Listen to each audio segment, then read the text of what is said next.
Breaking news. Hector's dick still did not grow. That's What? how we're starting. I got my stress ball. That is how we are starting today's live. I figured I'd get it out of the way before anybody actually showed up. But not like they can just rewind and see it from the start. Yeah, well, fuck them. Fuck whoever watches this from the start. Yeah, fuck our fans. Bastards. The whole lot of you. Yeah, but no, seriously. Pang. Oh, I guess I should welcome everybody. Welcome to, to whatever the fuck we're doing here on a Thursday night. Thursday night shit talk. Yeah, just holding each other's dick through the internet. I'm watching the fucking Penguins and the Islanders because I suppose I have to support a New York team. So remember how I said I can't fucking support the Penguins, so at least I'll support the fucking Islanders, even though I really don't want to. I think there's the game's actually on right now. Pacers, Washington. Yeah, there's the Pacers game is on? I know that there's another. I thought it was actually going to jump on. I thought the game was supposed to start later tonight, but they're actually like in the second quarter right now. Oh no shit! Yeah, I'm too busy watching fucking hockey. The Lightning and whoever the fuck they're playing, Panthers. Yeah, I mean, I watched the Yankee game earlier today. Domingo Germán came out and pitched very well. How does that work? Yeah, I mean they won 2-0, and I think he went seven innings, 5 strikeouts, no walks. There you go. You know. There you go. Well, Dave, yeah. So I think that no did help the Yankees. Jumpstart a little hot streak. Hey man, look, I'll take whatever I can get. But what's up, James from Boda on the YouTubes? What's up, my guy? You know what? No, that's bullshit. I'm gonna take Boda down, James. Sorry, I'm gonna take you down. Because every time I bring up that we're gonna have you on, you just keep telling me that you're just gonna keep ghosting us. So no, you get your 4 seconds of fame and then you're back down from whence you came, sir. Until you actually show your face around these parts. Stupid. I'm just kidding, James. You know we love you. Where are you even from, James? Have you mentioned that you're from like Massachusetts or something? I've asked him that. He's in the Boston area and he went to school in Providence. He actually went to Wales with Marcus, like at the same time. No shit. Yeah. No shit. I've already sung once today. It's a small world after all. No, that's fucking cool though. And I keep fucking. I was about to say, we'll have to try and plan like a weekend trip up there or some shit, but it's really not that far. It's only it's 3 hours. Not too long ago, me and Christy was like, fuck it, let's go to Boston. We went to Salem. And then we were like, fuck it. Boston's like 30 minutes. So we went to Boston. And then on the way back home, I was like, yo, like, we can just like cut through Providence, say what's up to Marcus and dip home. Right. I remember you saying. We stopped. Marcus got home right as we got there. Marcus was getting home at the same time from work. Burned one real quick, chilled with him, and then dipped out. There you go. See, that's the crazy part is fucking Justin all the time goes up to, because he's unfortunately a Sox fan. He'll go up to Boston all the time for a fucking Sox game and then come home same day. I'm like, what the fuck are you doing? They say it's a Sox game, but they just go over there, sing a South Carolina song. And so I don't get that. Like, we're not trying to go to jail, James. I don't get that. The Yankees win and they play, Frank Sinatra and shit, like a typical New York song. Right. And the Red Sox win, and they take a South Carolina theme song. If you're expected, James, stand up for yourself. I don't get that. Like, I remember going to tournaments in Myrtle Beach when my brother was playing on his travel teams, and like during the Cal Ripken tournaments down there, like that's what they played as that, like there and like Sweet Caroline, da da da. You're in Boston. Pick something better than that. Right. I don't even know what the fuck that means. It's Kyrie, passion. That's why. Oh, okay. It's passion. It's all about the passion. Oh my god. Dirty water, us, our victory song. Frank Sinatra will always beat whatever you guys have. The Yankees will always beat whatever you guys have. Yeah, I can't say that about the Jets. Sinatra, come on. Like, who's beating that? No, nothing beats Frank. Frank beats people. That's what he does. He just trumps everyone. Isn't he like dead? Yeah, I believe so. Oh, well. I do have a lot of his music on my phone. Do you really? When I'm at work, I just shuffle through 11,000 songs on my Spotify. So like I'll be randomly in the freezer doing shit and I can't whip my phone out because below temperatures. Right.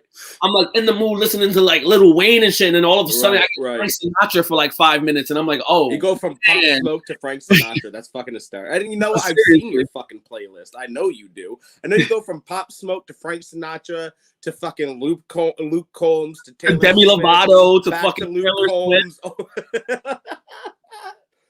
Yes, James, we are collectively an ass, but we love you and want to have your ass on here. So hurry up. Zach has enough ass for both of us. Dude, for being as fat as I am, I have no ass. If I don't wear a belt, it don't matter how small the pants. My legs could be busting out them shits. And it's still falling off my ass. For my 300 pounds and have no ass. God, thank you, I'm not a woman. Holy shit. Yo, but that no was legit though for Kluber. I'm proud of him. 33 years old. Right. And he had the perfect game. He just had the one walk. Right. I wasn't able to go through the post all the way, but somebody was talking. I think it was Pang's Picks was talking about, like when do we consider a player old? And I only got through Jonah's answer. Yeah, I was driving home from work and I had to call my mother. But Jonah hit the nail right on the head, man. I think it's extremely sports situational, and I think it's extremely situational within those sports. Yeah, I jumped on. I was like the next take after him, and I said the same thing. I was like, Jonah knocked it out of the park. It's literally like just based on the sport and the position you play. And then also you will have the anomaly. You got like the Tom Brady that just proves the LeBron James that just proves people wrong. Right. Well, you're always going to. I mean, shit. Jaromir Jagr in hockey. Jagr, I think, is still playing in like a fucking Swedish league or some shit over there. So, James, but for real, if you guys want to come up to Boston, let him know. He works at a brewery. He'll hook us up. James, we will take that. We will put that brewery out of business. So, by the way, James, the offer is by far appreciated, and we will absolutely take you up on it and come visit, man. Sure. I laugh because of the "if you guys drink" portion. I'm like, right. It's really if we stay sober is the question. Funny part is, I know my mom's gonna hate me for this, but I already crushed like 10 beers today. I know you're around like fucking noon, 1 o'clock. You're talking about how you're already like 5 deep. Well, I was, getting ready. I'm proud of you. I was getting ready for the Yankee game. Right. And then, they weren't, hot and not, capable of pitching and stuff like that, apparently. So, like, her mom just went out there and just, like, pitched horrible for that win. Yeah, it was awful. It was awful. You got to stay off Super Dave, man. I know. Just trying to support his Bo Sox. I get it, but it's just everything. You can be like, yo, like, what you eat for breakfast today? Well, I went to Fenway Park and, like, sat on the diamond. And it's those Bostonians, man. It's like, I didn't ask that. Like, the take has you always relate it back to Boston Red Sox. Like, who do you think should be the MVP of the NBA? Well, I think Benintendi on the Boston Red Sox. It's like, dude. No, I love Dave, but he is like the typical Sox fan because the Sox could be losing 100 games straight. God forbid the Yankees lose one. And they're winning more series. The Yankees suck. Boston's better. The Yankees suck. It's like, bro, who are you talking to? You're still riding like, oh, the man. Lion, the Witch, and the audacity of this bitch. I know you're not talking to me. But I love him. He's over here saying how the Yankees are so terrible, but they're like a game and a half behind right now. And May still Flavor Gang. May still isn't over. Like I called it. I said, wait till May. Facts. What's up, Hoove? How you doing, brother? Hoove? Fucking Hoove. If you guys ever want to listen into a funny impersonator, definitely check out Hoove too. Sorry, I'm not like shitting myself. I have like a fucking sinus infection. I don't know if you can tell. It looks like I've been fucking punched in the face by a little girl. Or he's talking to a man that always has a snot rag with him. I know you are. No, I was talking about like rubbing my face. But yes, go listen to Hoove. If you like a younger, slimmer version of Frank Caliendo, go listen to Hoove. What? I'm not wrong. You're dumb. Oh, shit. Yo, did you see they named the finalists for the MVP of the NBA? No. So it's between Joel Embiid, 76ers. He's played very well. Which, by the way, following up on this past week's podcast, fuck Philly. Yeah, fuck Philly. Jokic, who everybody thinks is in the lead to win it from Denver, and Steph Curry. Which obviously, if Steph Curry wasn't even in the final three, then you know something was fucked up. Especially if they wind up beating the Grizzlies. Yeah, who we know you love, Frank. I remember we were talking about that, man. I think Curry might take it again. That'll be Curry's third MVP. I can see it. I think Curry deserves it for getting his team to the place that they are, like truly by himself. I think Curry deserves it. That'll be his third MVP, and he has 3 titles. Like, you have to put him as an all-time great. LeBron got 4 titles and 4 MVPs. Like, he had less losses in the finals than LeBron. Now, I forgive me for not being like the world's foremost basketball guy, but is Steph Curry a debate? Like, is that something that people debate over? I thought it was just kind of like a. I mean, you see debates as people throwing up, best point guards of all time and like where you rank people. So I guess it's everyone's own opinion at the same time too. But he definitely has to be an all-time great. I don't think there's a person on this planet in their right mind that has the opinion that Steph Curry isn't an all-time. I don't know. I see some of these guys' ratings of people, and they be putting people like, oh, I put Kobe at like 17th on my list, and it's like, well, you don't know how to count. Those are the kind of people that wouldn't vote for Derek Jeter to the Hall of Fame. And people are like, oh, Derek Jeter's overrated. Right. He's just one of the most clutch shortstops of all time. Yeah, for sure. So remember how I kept apologizing to my friend Kyle when I went on my unwarranted rant? This is Kyle. Kyle, I am sorry.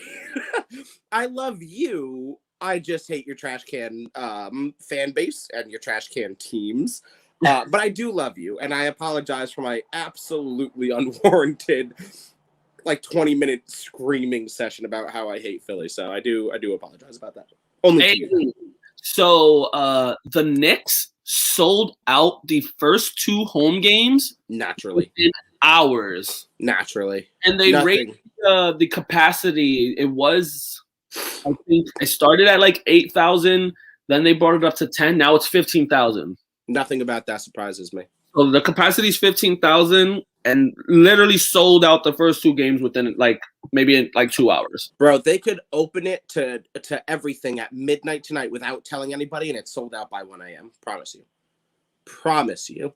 Like, they could open it to complete full capacity in the dead of night without telling a single soul, and it sells out within the next hour.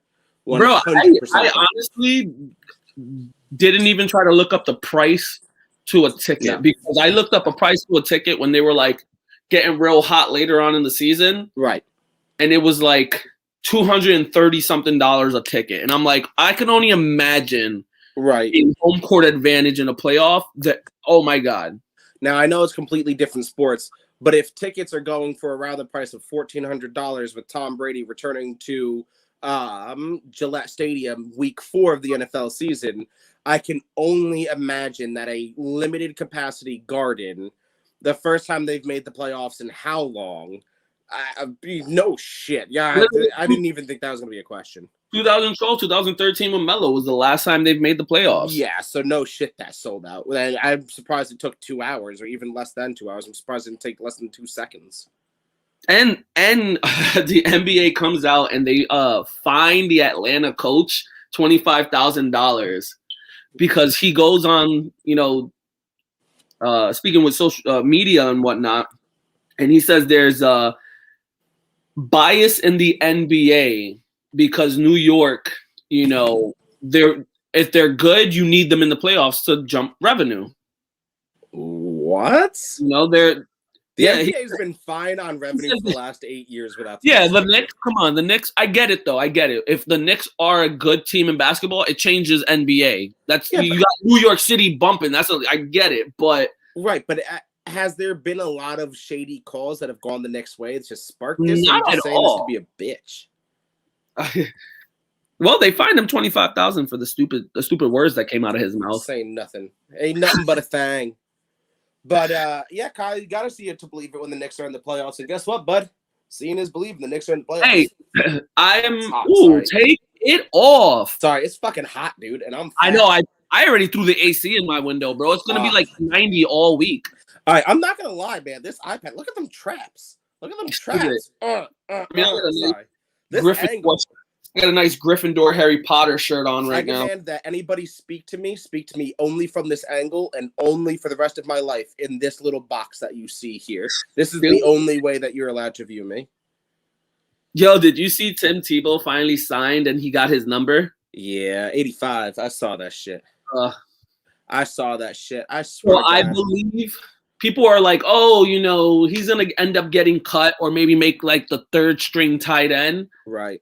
I promise you, Urban Meyers and him has butt sex every night, and he's going to end up becoming a key player in the offense. Tim Tebow is a good Catholic boy, sir. Exactly. That means he doesn't have butt sex with other men. Yeah. He's a bottom. The priest probably takes him. That's dirty. No, but you know those Catholic priests can't stay away from a clean child's butthole. Facebook's gonna ban that one. Oh, facts, bro. Colb's got fucking attacked by good old Zucks for saying why are men the way we are. But anyway, no, I think it was James from Boda also said on Instagram. I know a couple people, have discussed it with me that they don't think he's gonna make a roster spot. It's all well and dandy that he signed, but he's just not gonna make a roster spot. I don't know. I'm on the fence. Part of me, I don't think he will. Part of me, for the very same reason that you just said, thinks he will. You know what I mean? Like I'm back and forth. If he makes a roster spot, dude, I'm telling you, I said it on the podcast and I'll say it here. Urban Meyer will never be a good coach if Tim Tebow makes a roster spot ever, by any stretch of the imagination. What kills me is that this man is getting a shot. But Dez Bryant literally got pushed out the league for nothing. For a drop pass that should have been a touchdown, he never got another chance in the league. Until recently, where they still are like, I hear you. On another team. I hear you. Well, here's the question. So this is kind of inspired from a sports meet battle. Again, I didn't hop on. I was putting the kid to bed and shit. But someone asked, I think it was Hoove, asked or was talking about Kelvin Benjamin made the switch to tight end and is now getting a chance with the Giants.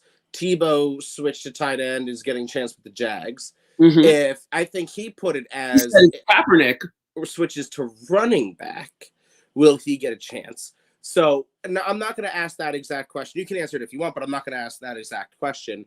What I am going to ask is tight end is because of like George Kittle, T. Gons, is the era, Aaron Hernandez, Rob Gronkowski, is the era of the pass catching tight end bringing in are those guys changing the defined roles of a tight end, allowing a shot for more players, right? So let me put it this way. So like special teams is your shot to make a football team if you're not good enough for the offense and defense, right? Obviously, outside of guys like Devin Hester, who are truly return specialists, most of your guys on special teams are guys who just are backup linebackers, backup linebackers, or backup receivers. Backup DBs and shit like that. Right. Again, except for those specialists. So that's, you make a roster through special teams, right? We say that a whole lot coming out of camps, coming before the final roster cuts. He has a chance to make it on special teams. Will we now use kind of the same mentality? Well, he has a chance to make it at tight end. You know what I mean? Like, does that, am I asking a question that makes sense? Yeah, no, and I get what you're saying. I feel like the position of tight end is the one position where you can be like, well, if he changes position, he can go there. Right, so because is that one position where everyone, if you're in the NFL, you're a big guy. You're a solid guy. You can gain some weight, you can lose some weight, and tight end, if you are a decent build and athletic enough, it's not that hard to learn how to block. You got to be physical. Yeah, but then you're getting guys. I mean, on the bright side, you're not getting Ndamukong Suh, right? You're getting, but on the downside, you're getting a blitzing linebacker. I get it, but most of the time these tight ends now they're blocking less and less anyway. It's or you have that specialist tight end that you literally just put in there to be a blocker. Right. 78, who is 300 pounds and 6'9" is your he gets 2 catches a season. Right. And they're for like 6 yards total. Hey, remember JJ Watt's lined up as tight end before. JJ Watt could if he was in the offense, he would be a tight end. No, that's fair. I realized as soon as I said it that I've made he would be a tight end. The man's that's a perfect build, and he got hands of God. But so I guess then my follow-up question to that is it disrespectful to look at tight ends this way? Since anybody can do it, right? A quarterback who hasn't played in 7-8 years, a failed wide receiver. God forbid Colin Kaepernick decides to switch to tight end to come into the league. Are we disrespecting the tight end spot by saying anybody can do it? If you suck and we think you're not too sucky, but maybe don't suck enough to play anywhere else, maybe you could not suck at the tight end position. No, I mean, I could see the disrespect, but at the same time, there's not many great tight ends. The great tight ends are not going to take much offense because they're going to go and do their thing anyway. Anyone subpar of the great tight ends, if you're mad about it, then don't suck. And the tight end position are, like QBs typically are great catchers. They typically have great hands. Their except hands for Tom Brady. A lot. Like they can typically the most of the time you're playing, you see them warming up. They're doing these easy one-hand catches and shit. Like it's nothing for them. Sure. Like they typically have pretty good hands. Sure. So I mean, if they're athletic enough and can, learn some routes and shit like that. I mean, like I said, it's not going to be. I don't see them becoming like star tight end in the league or anything, or even a starter. But so then I guess that's kind of a follow-up question. You have worked ever since you were a little kid to make it to the NFL. Maybe you started off as a quarterback. Maybe you started off as a receiver. Maybe you started off as a lineman. Whatever the deal may be. Maybe you've been a fucking tight end your whole life, right? But regardless, you are working your ass off day in, day out for fucking 20 years now. You finally get your chance. You're an undrafted free agent. I don't care. But somehow you make it onto an NFL team.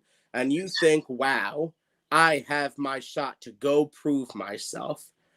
And then out of nowhere, like a WWE promo, oh my God, out of nowhere, Tim Tebow with the chair! Right, and knocks you out.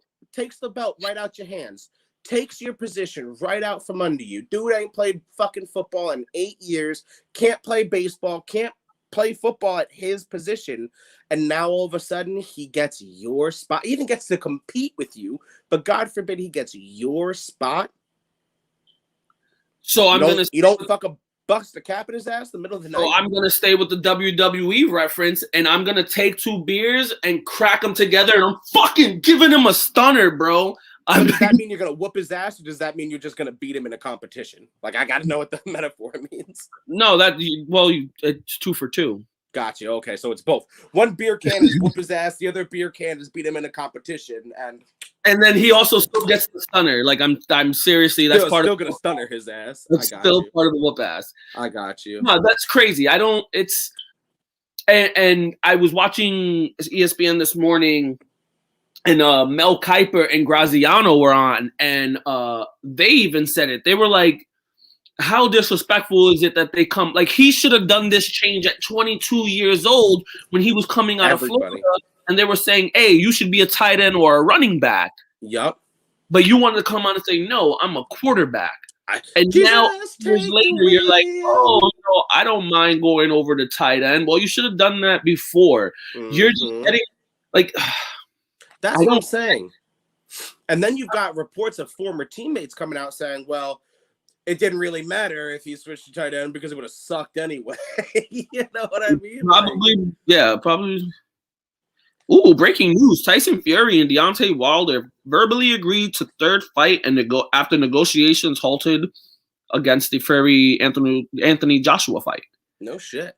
So now Kyle says, I don't know where Dallas has been without Witten. I think there's a lot of contributing factors. I mean, no, exactly where Dallas has been without Witten. They've been exactly where they were with Witten, an 8-8 team. That's disrespectful. That may or may not make the playoffs, but they always lose in the first game. Do you think Dallas is going to playoffs this year? Kyle obviously does. As an Eagles NFC, fan, Kyle knows. Literally with the NFC East, you can literally toss a coin. Ain't that the truth? Ain't that the truth? When does Jalen? Oh no, Jalen Hurts is starting. Oh no, he's not. No, he's not. They came out today and said there's a competition, and he says he's not above the competition. He's going to do what he has to do. So, isn't it Joe Flacco back there? Joe Flacco, and they drafted a rookie this year, and they signed someone, but I doubt. I think it's gonna be Jalen Hurts. They just don't want to tell him he's a starter because last year, he only had like 4 starts, and he played pretty decent, but you can't say like, that's definitively my starter. All right, Kyle, this one's specifically for you, dog. Who are and Hector, you can answer, or anybody. Fuck it, for anybody. Who's starting in Philly? Do you really think? Like, I know you just said it, Hector, is going to be Hurts, but is there any way on God's green earth Joe Flacco has a chance to start under center? Yes. Really? Yes. Now be careful, because just because you say it's a hot take doesn't mean that you get to say some stupid shit. Stupid. No, I do. Joe Flacco, his career came to him abrupt with his injury too. Right. And I don't think Joe was ever that good, to be honest with you. I mean, I don't think was ever like the greatest, but he's a quality starter. He's proven to lead a team as a starter. Fair enough. And if you're not 100% on Hurts, why not throw Flacco out there for a few games, see what he can do while you make your decision? Now, see, I kind of agreed with you until there. So first, before I get into my opinion, Kyle says absolutely not for Joe Flacco starting. At least that's how I'm interpreting that. And Maldonado says Jalen Hurts will start. You got to see what you have in him. So I agree. I think, like I said, I still think it's going to be Hurts. Right. I obviously I think it'll be Hurts, but I think the only way that Flacco starts, not as if they're undecided about Hurts, but if they have definitively decided that Hurts is not the guy.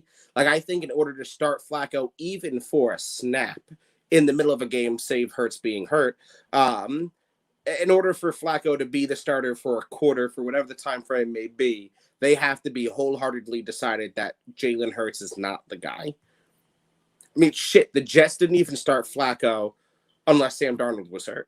I mean, Sam Darnold, in defense, third overall pick, like that was their starter. So like, you're not putting him over him. Right. I guess I see where you're going there, but I just feel like you don't start Flacco unless you know that your guy is a bust.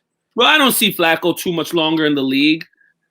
You know, maybe he's hoping and praying he gets another shot, but he's getting up there in age too. I think he's like 35. I have to say, to Flacco's credit, and I've never liked him, but to Flacco's credit, I think he's realized and owned the backup role. You know what I mean? Like, you haven't heard he is a smart man. Yeah. He is a smart man. He can, teach the way of quarterbacking. Yeah. Yeah. I mean, he's been there. He's done that. I get it. Kyle and Joe both agree. It'll be Hurts. They spent a lot to build around him.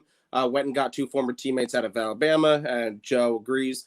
I don't disagree. I think they definitely put all their chips on Hurts. Right. But I don't know. And Philly does this. Coaches do this. They always put out smoke screens and, there's going to be a quarterback battle. Okay. I'm sure there's a quarterback battle in fucking Cincy as well. Okay. Yeah. Because you went out and got Chase Burrow's #1 target. Right. Exactly. Flacco is the full safety net. Yeah, but not as good. Yeah. I thought I can't believe I just said that out loud. I thought that too when I said, Flacco knows now, like, he can teach as a backup. He has Right. like Foles tendencies, but like Foles still plays. Right. He still plays. Do you think, James? Do you think that undrafted free agent Newman's actually going to make a roster spot? I believe this is who Hector was talking about before. Yes, I think he beats out the other guy on the list. Right. I think signed, they signed someone or drafted someone. There was another QB involved, and I think he ends up getting the cut, and they keep the Newman kid. Really? Yeah. So that'll put 3 quarterbacks on the roster then. Yeah. Okay. I mean, I don't know shit about Newman, so I'm not going to make a comment. I don't know shit about how Philly really runs their teams, but I would expect you want at least 2 QBs under Hurts just in case. Right. Shockingly enough, Philly doesn't know how to run their fucking team. And DZ, what's up, my dude? Isn't it past your bedtime? Why do you? If I could throw a bottle at you through this, I would. I'd catch it. I know you would. Do they have? So is this who you're talking about? DZ was bringing up undrafted free agent Jarrett Patterson. So they have 2 undrafted free agents, Patterson and Newman. Is that the deal? I don't know. I thought one was drafted. I couldn't begin to know, my man. I genuinely. I was reading into it earlier today, but James agrees with you. He thinks that Newman will get the roster over Patterson or whoever else. We know that they're not going to keep 4 quarterbacks. No, that's madness. Absolute madness. Oh, Washington. He's a running back. Got you. I'm sorry, DZ. We were talking about the we're talking about the QB backfield for Philadelphia. So I didn't realize who you were talking about. I'll be 100% honest with you. I don't pay attention much to undrafted free agents right now, because they come and go. They're a dime a dozen. Or at this point in the off season, I'm more focused on the available veterans after the draft that are still out there and what teams can potentially pick up. Right. That's what I'm thinking. That's exactly it. In my head, and I'm still thinking about it, is where the fuck's Richard Sherman going? Mm-hmm. There's big names like that. You know, I've noticed a lot this year that that teams have decided to pair up teammates. I mean, the Jags got ETN. We were just talking about Hurts getting some former weapons. Burrow's got Chase. Yep. I feel like we saw a concerted effort. Again. Say again? I said Robbie Anderson and Sam Darnold teamed up again in Carolina. Yeah. Well, I'm talking more specifically about the draft. Yeah, I feel like we've seen a concerted effort this year by NFL GMs to go get college teammates. Am I in drugs in that? Is this something normal and I'm just making it sound big when it's not? I just feel like, because I saw it too and I thought in my head, I feel like they do it recently, especially if the guys play together and had success. Like Trevor Lawrence and ETN, obviously national championship and all this stuff. Chase, Joe Burrow. You know, they played together. Right. And they're only a year apart, but you're not going to do it if, you know, Tua was the Alabama quarterback and he never threw a goddamn pass to whoever, and makes sense. You're going to take him just because they were Alabama. Right. You know? No, it makes sense. It makes sense. I just feel like I've seen it more this year. Maybe I've just paid attention to it more this year. James is letting us know that Patterson, that DZ brought up, is the kid who had 6+ touchdowns at UBuffalo. Now I know who you're talking about. DZ is pointing out that Schwartz, Ingram, and Sherman are all giant free agents that are still on the board. Veteran free agents that could obviously plug and play, help a team immediately. Although I've said it from the beginning, I think Sherman is more of a help as an on-field coach than he is in actual coverage at this point in his career. I disagree. Sherman can still ball. I think he could still cover. I'm not saying he's a slouch and that you go pick on him as a quarterback, but I am saying my value to him, and I said it a couple of weeks ago, is that if I sign him to the Jets, if I'm the Jets GM, if I'm Joe Douglas and I sign him, I don't really care if he touches the field. I'm signing him to be a coach. Kyle, the signing of Kerrigan to Philly, one, I do like it because Philly does need an edge rusher. And two, I also think it was the biggest loogie that Kerrigan can give Washington football team. Yeah, I found it to be a great signing by the Eagles, and I can't agree with Hector more. I feel like Kerrigan went out and did this intentionally. He didn't look at anybody else. He went within the division to intentionally say. I feel like there was something, and we don't hear much about what goes on with Kerrigan. He stays quiet. Sure. But I feel like something must have irritated him, and he was just like, why not get him twice in a season? Right.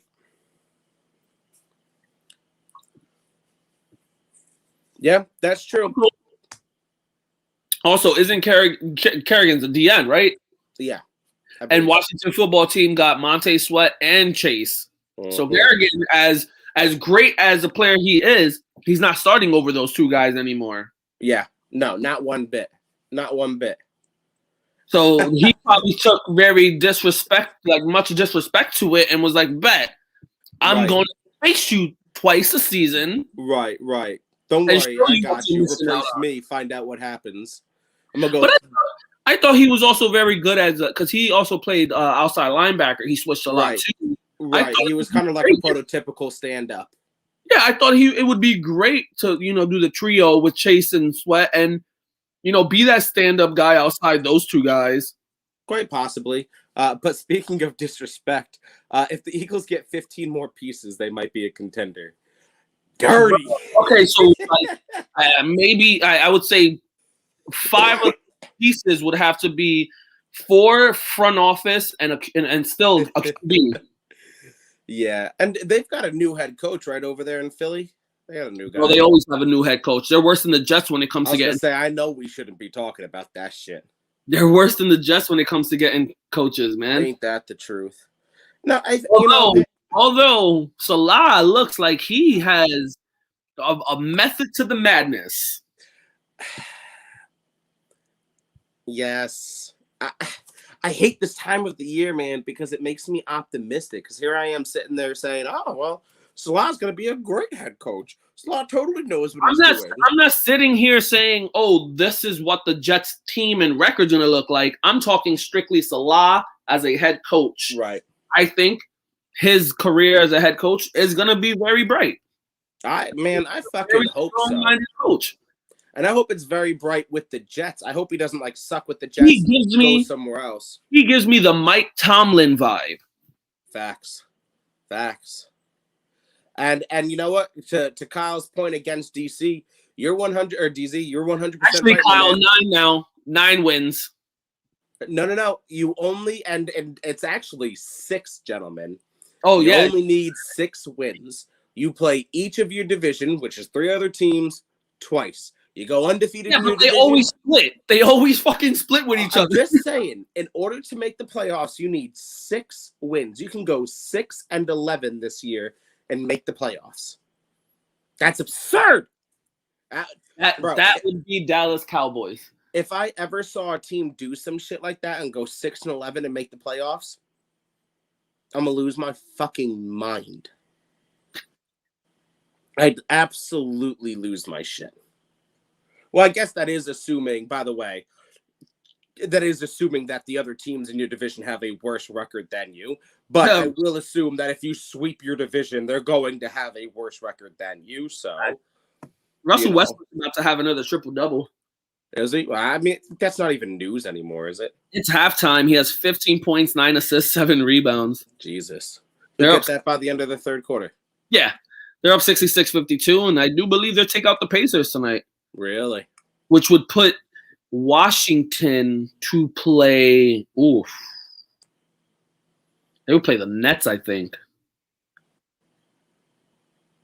The Nets? No. Maybe Philly. I'm not sure. The play-in tournaments. Weird. They fucked up of how the seating is a little bit, so it throws me off. Yeah, it's fucking weird. Watch football team getting 10. Dallas is getting 8. Giants getting 5. Eagles are getting 3. No, thank you. Wrong. Just call me Hugh. I said oof. Oh, I thought you said okay, Hugh. I'm like, God damn. No, I'm not gonna be that disrespectful. I'm not gonna be to you. Chill. Use a whole level of disrespect. Dallas is the everywhere favorite to win the Super Bowl and go 8-8, 8-9 this year. You're not wrong, Kyle. Can't argue. I said it too. They're going. I actually said with the extra game, they're gonna go 9-8. I thought you said 8-9. I thought you said I said 9-8. I'm gonna give them the win. Fair enough. No, Dallas is one of those teams. Hell no, Kyle. You wishful thinking. Dallas is one of those teams that, on paper, should be they should be contenders every year. And then they come out and you're like, what the fuck are you doing? Well, we know the offense for Dallas is going to come out and be great as long as Dak can be back to his old self. Yeah, right. Back to his old self, which I do believe he will. I think he's going to be fine. But their defense, we still don't know what's that going to be like. And that's the key component to it all. Right. Like, yeah, you can go out and score 50 points a game like the Chiefs do, but are you going to go up and give up 50 points too? Well, that's, we've talked about it before. Everyone's sitting there, well, look at Dak's record before he got injured. Washington Pacers play the Sixers. Yeah, yeah. But everyone's like, oh, well, look at Dak's record when he wasn't injured. He was like 1-4. So really, him on the field doesn't matter. Bro, he was scoring 40 points a fucking game. What do you want from him? What more do you want from an offense to score? If my offense scored 40 points a game and I lost and I went 0-17, but I'm scoring 40 points a game, nah. Everyone on the offense is getting resigned. Everyone on the defense is getting fired. Like, we're not talking. I'm not even bothering to have a conversation with my offense at that point. Like, I mean, it's the offense obviously clearly is doing what it needs to do. Your defense just to make sure that they score a point less. Right. Like, all you have to do at that point, if my offense is scoring 40 points, all you have to do is come up with one stop. Not even a all stop. You got to just do have 39. A field goal. 39. I don't know. I don't care how many points you give up. Just end it at 39. Right. Like, every drive they can score, but just let one time be a field goal. That's it. That's all you need to do in order to win this game. So yeah, no, I'm tired of that narrative. Like, I am a Dak supporter. I'm not gonna lie. Dak was leading even after his injury for like 3 more weeks in yards and TDs and everything. He was in all categories pretty much for a while. It took until like halfway through the season for anybody to catch him, and he'd been hurt by, like you said, 3-4 weeks by that point. And it's like, holy shit, what more do you want from this kid? Like, my father-in-law is one of those guys who doesn't like fucking Dak Prescott. And I'm like, I do not understand. The thing is, like, I hate Dallas. I like Dak. I do. I'm always going to say fuck Dak because he's wearing a Dallas jersey. Sure. But, like, when it came to Tony Romo, like, I truly had a hatred. Like, fuck Tony Romo. I have no idea why. Garbage. He is garbage. I agree. He is Eli Manning with no rings. Ooh. I mean, I love Eli, but it's true because it's true because Eli and Tony Romo literally have like identical stats, but Eli has 2 rings. Fair point, I suppose. I don't like it, but I suppose you're right. But like, Tony Romo, like, I like Dak though. Fair enough. Kyle said, I think with Travis Frederick Grom, that line will be different. Elliott is not the big back he used to be. I agree with you, but let's not forget that they replaced a center. They replaced a Wisconsin center with another Wisconsin center. So although he is not Travis Frederick, and I'm not claiming he is, look at some of the better centers and better offensive linemen in the league. A decent portion of them come from Wisconsin, from a mansion. And yes, Elliott is not. I don't know. Elliott had like a season and a half where he was good, 2 seasons, and has largely disappeared off the face of the planet. He's not much involved in the pass game, though. Like, Elliott is a bruiser back. Great speed, elusive, and all that, but he doesn't get involved too much in the pass game, and I think that's one of the downs for him, is that he's just one-dimensional. But see, my combat to you is Derrick Henry and the Titans. But Derrick Henry's a different force. Derrick Henry's did you not see video today on a bruiser? He was squatting like 700 pounds, bro. All I'm saying is that you can have a bruiser not be involved in your pass game and still be just fine. It's different with Derrick Henry, though. Like, Elliott is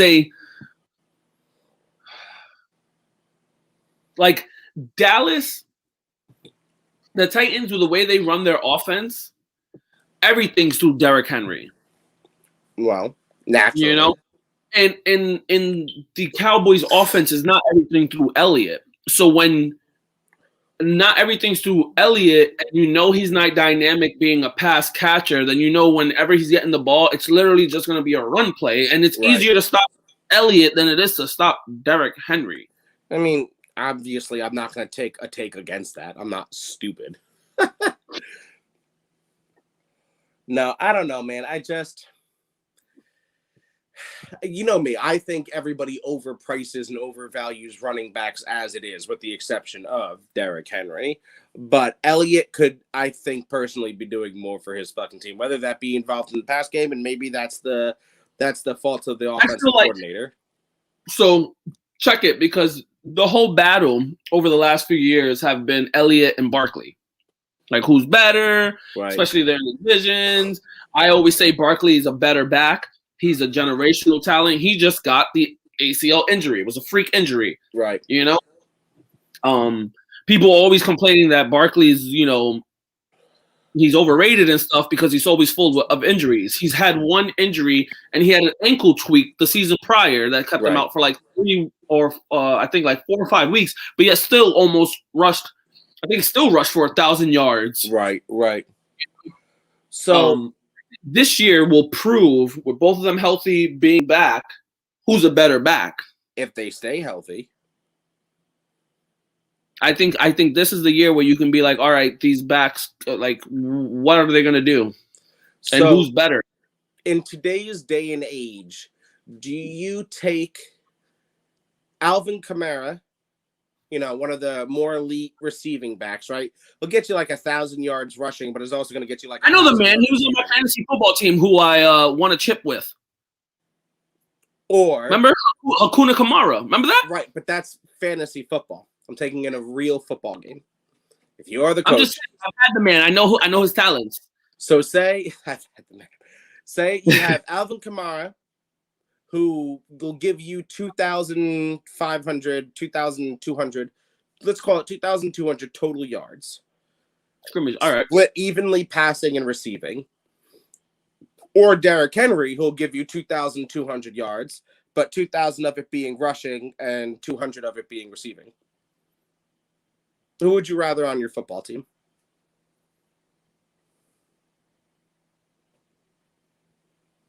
If I'm starting the team?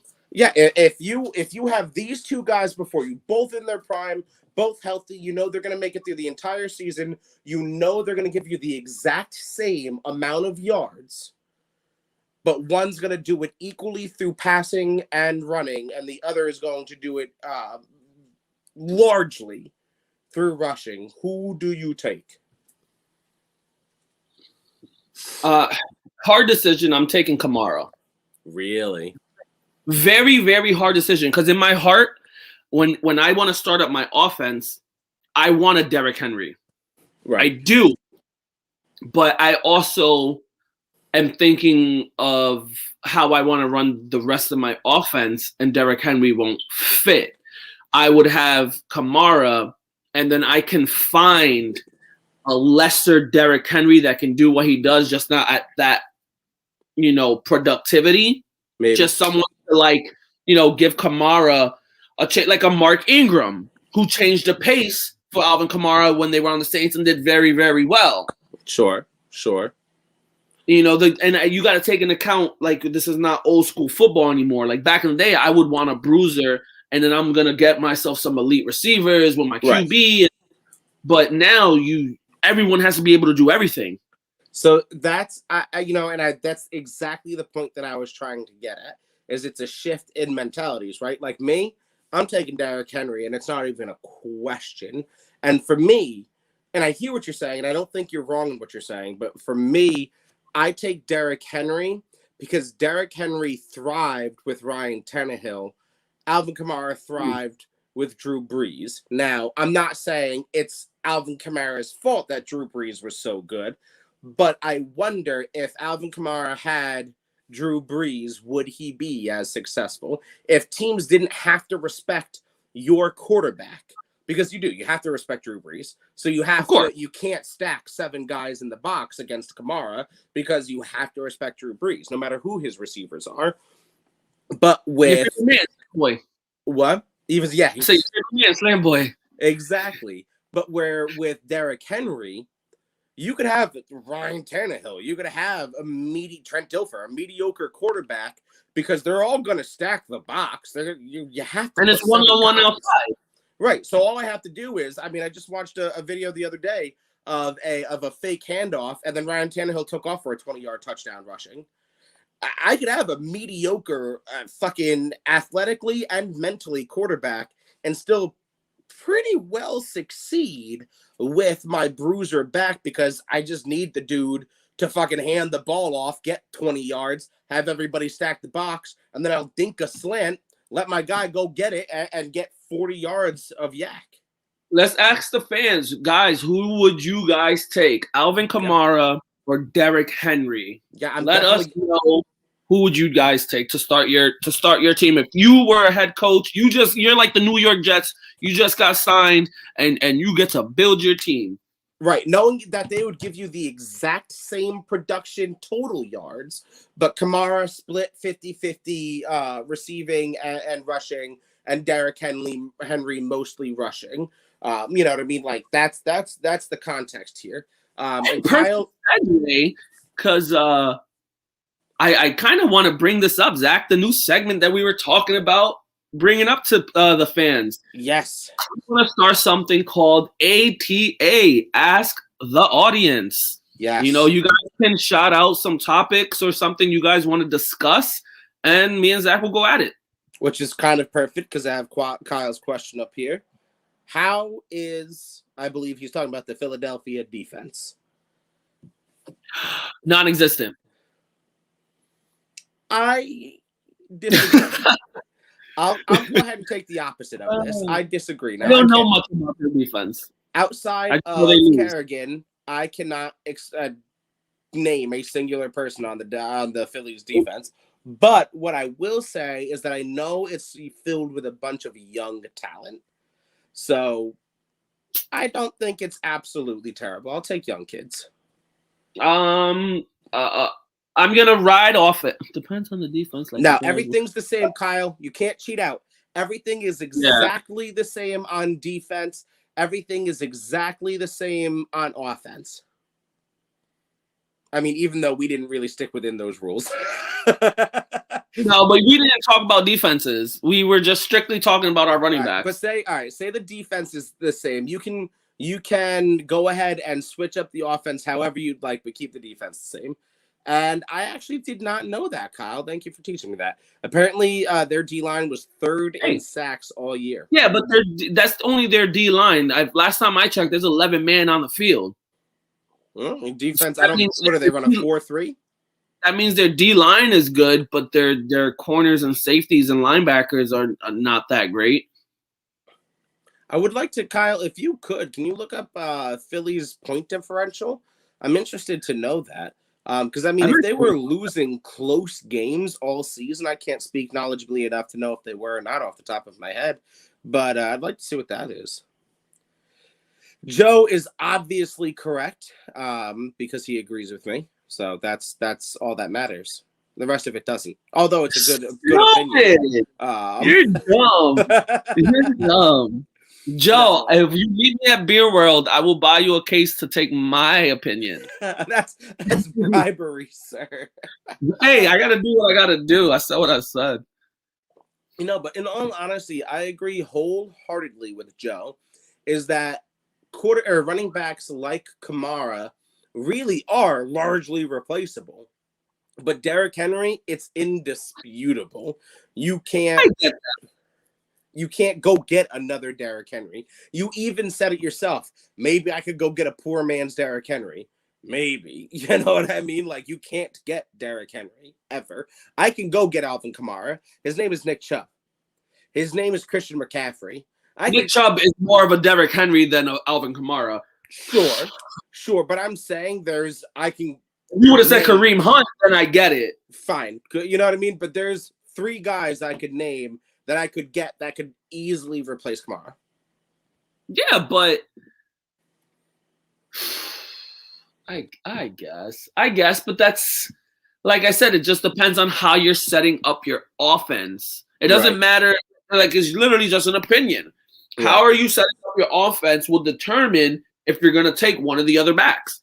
Now, see, this is insanity. What I'm about to show you next is insanity. And I'm going to give him a moment. DZ, keep typing. Keep putting out what you're about to put out. I'm going to give you a moment to defend yourself because I know where Hector is going to go.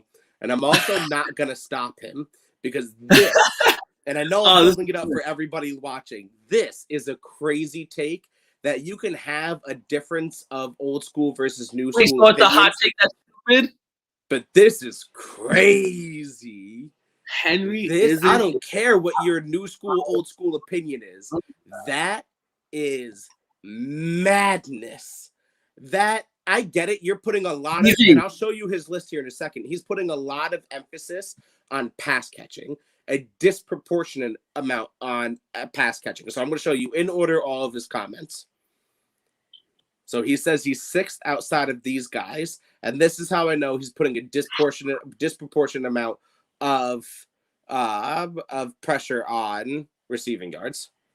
So he's got McCaffrey, then Saquon, Kamara, Chubb, Cook, and then King Henry. And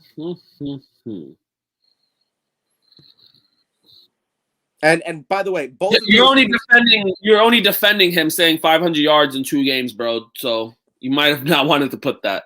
Well, that's what I'm saying. Hold on. I don't. Are you talking about Henry or McCaffrey?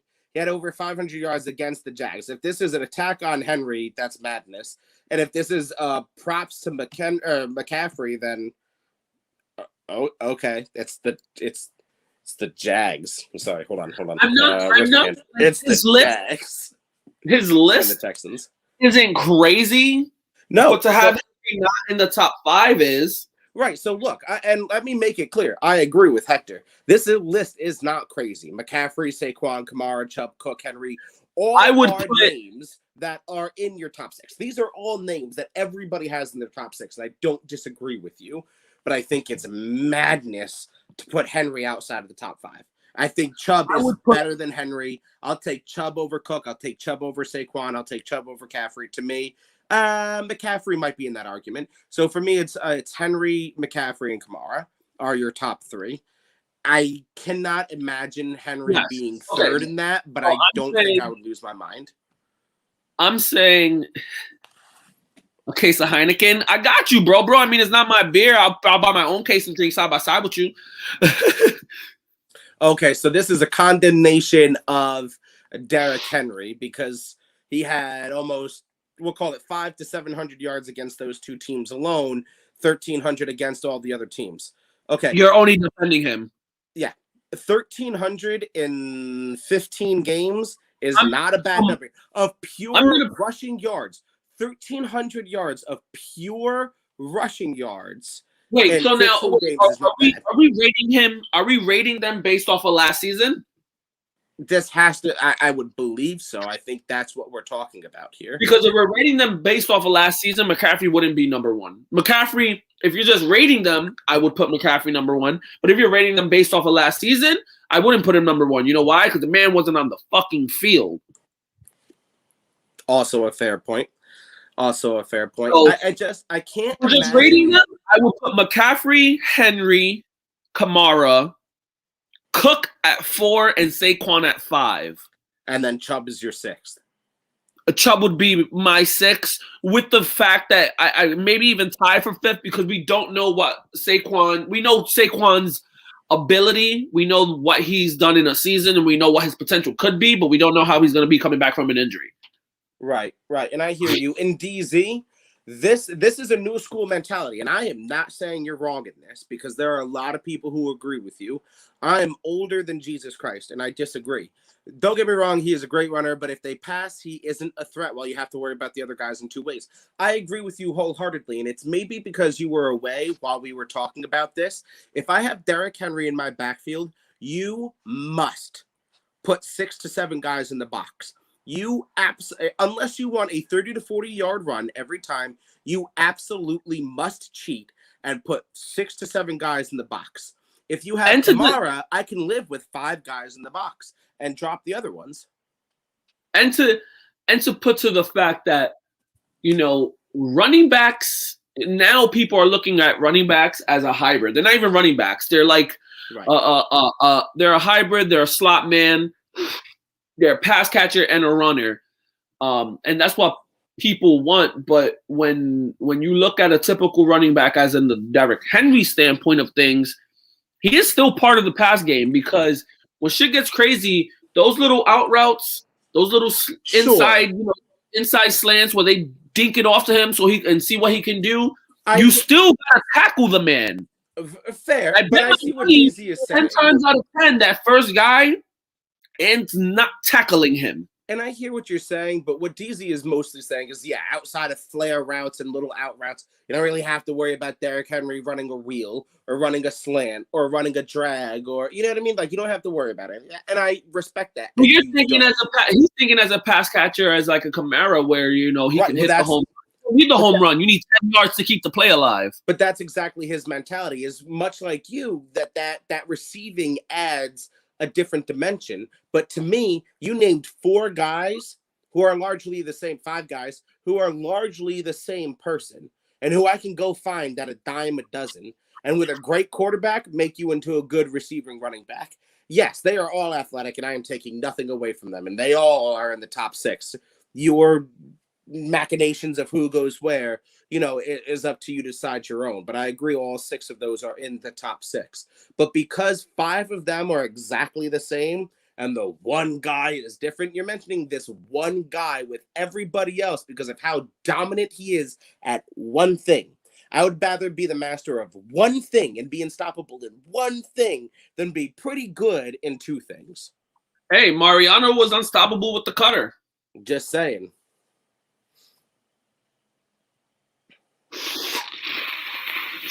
When was the last running back that mostly just ran the ball who won the Super Bowl? I will challenge you to say, when was the last running back that was largely influential in the Super Bowl? If we're judging it by that standard, then no running back matters. Running back that mostly just ran the ball, Marshawn Lynch. Because Marshawn Lynch was Derrick Henry before Derrick Henry. Marshawn Lynch was not really catching passes out of the backfield. He was getting those dink and dunk passes, and you were giving him the ball and letting him do his work. Right. And honestly, most of the time, outside of fucking beast mode, you really don't see running backs being that influential in the Super Bowl. In fact, I think they put up a stat this last Super Bowl. If your running back takes up 5%, whatever the number was, whatever the nominal number was of your salary cap, you're not going to the Super Bowl. So, although I get where you're going, Kyle, largely running backs don't affect the Super Bowl in the slightest. But I will say, Derrick Henry is the only fucking reason the Titans even made the playoffs. That's a fact. That's the only reason they're relevant right now. It's the only reason that they competed with the Chiefs, 2-3 years ago? I mean, look, do I think a running back will decide the Super Bowl? No. But if I had to ride one to get there, I'd rather ride Henry. I hate that part was recorded. You ride him. Yeah, DZ, I wouldn't mind having you on here. We'll have to set up a time for you to come on. I'd love for you to back up your opinion more. It's hard to type, man, especially with the speed that Hector and I talk. It's hard to keep up fucking typing shit. I agree with you wholeheartedly. And like I said, I get where you're going. And it's not you ask him to stay up late. So close. So close. I just bust balls, man. Nah, I know. But I'm actually surprised that this take, I thought you were going to go nuts on this, but actually the more and more I talked about it, I didn't think it was that bad. But no, it wasn't for too sure. crazy. It wasn't too crazy. DZ, Sports Me. Go to your app store. Sports Me, all one word. Capital S, capital Me, or capital M. Sports Me. Get on there. It's a pretty good community. It's 30-second clips where anybody. Yeah, they got rid of some toxic people, so don't worry about it. Yeah, they can't get rid of Hector though. I tried. For some reason, his oh account no, is man! apparently, I bring way too much content, and I am. Let me stop. I'm just reiterating what other people want to. DZ goes to bed later than I do, bro. I go to bed because he's young. I remember when I was fucking 16. Bro, I was going to bed. Hold up. You cannot come at my man's neck like that. Because, if it's not past your bedtime because you're so young, and now he stays up later than me, and you're like, because you're young. You stay up late because you're young. You go to bed early because you're young. He shits sideways because he's young. I said, isn't it past your bedtime? But I remember when I was 16, I fucking stay up till fucking 3, 4 in the morning. I also now have to work at fucking 3, 4 in the morning, so I don't stay up that late. Bro, my fucking kid gets me up I gotta get her up at 5:45 in the morning. My God, this chat. I don't know if you've been. Oh no, you're not. Oh my God, you're not on Twitter. You've been missing all of the Twitter chats. I gotta send you screenshots. Oh, people are blowing up on Twitter? No, not like officially on Twitter, but just in like DMs and stuff. Jeff put us, me with us, bringing out the tape, and a couple other people in a group chat. A couple chill sports me guys, like Quentin Nang. Love that kid. Yeah, he's a smart dude.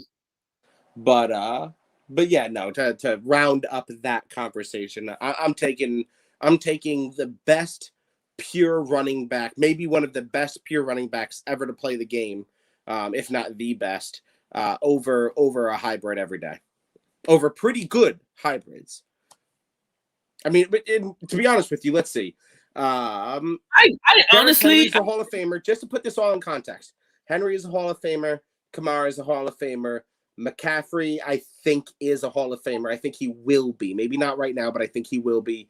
Chubb and Cook are debatable, and Saquon, if he can stay healthy, is. So we're talking 4 or 5 potentially Hall of Famers out of all 6 of this. So I put Barkley though more of a bruiser back that's more elusive, because he can catch very well. He's proven that he can get 100 catches in a season. They're not the Kamara type where you're sticking him out in the slot and you're running a 9 route.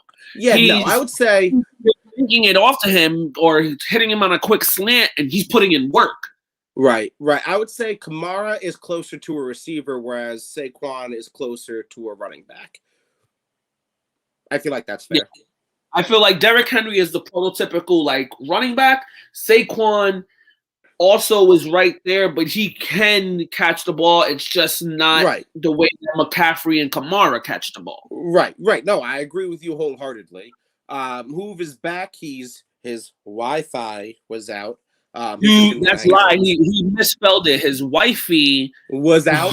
Stop. So he had to chase her down. But Hoove said, "What type of camera do we use?" Hoove, I'm on my iPad right now. I don't even have an external mic hooked up, dog.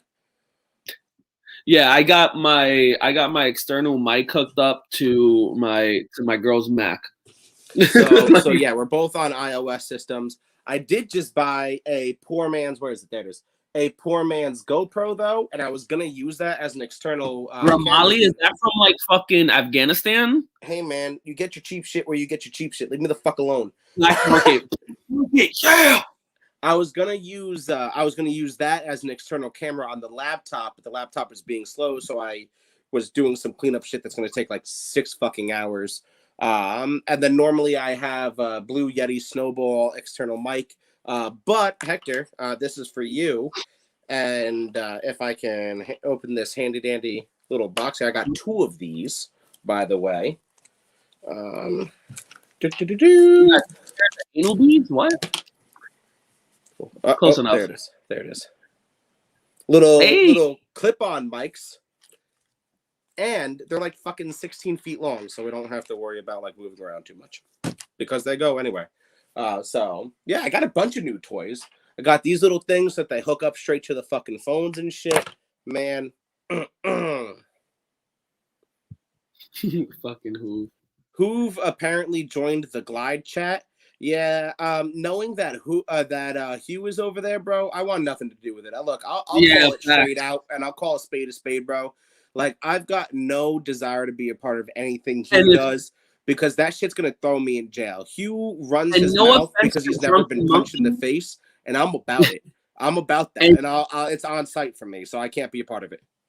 And no offense to Drunken Monkey, but if he pulled a bitch move too.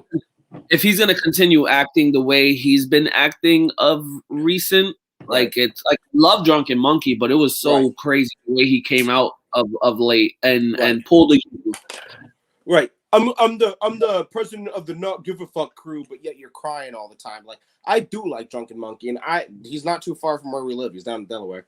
But see, I know where y'all are. Don't fuck with He's also a military man too, like, but and I got nothing but respect, but that doesn't mean you can't get clapped. Like I can respect you and whoop your shit too. And no, I'm not all legit, Rita. All my shit's fucking off brand, so but we're not getting there. We gotta fake it till we make it. Yo, big facts. Yeah, man, Hoove, do you, bro? I'm not trying to. I didn't mean to discourage you from doing nothing. I didn't mean it nothing like that. Do you do it? And you know what? Hold down. I hope you hold down the fort over there too, and really give them fucking. Yeah. Go do you. I'm sure there's a lot of great guys on there. And again, I don't mean to discourage you from doing what you feel you got to do. I just got no patience for that kind of shit, man. Like you can trust me. What was it? 2 weeks ago, me and Hector got into it on this.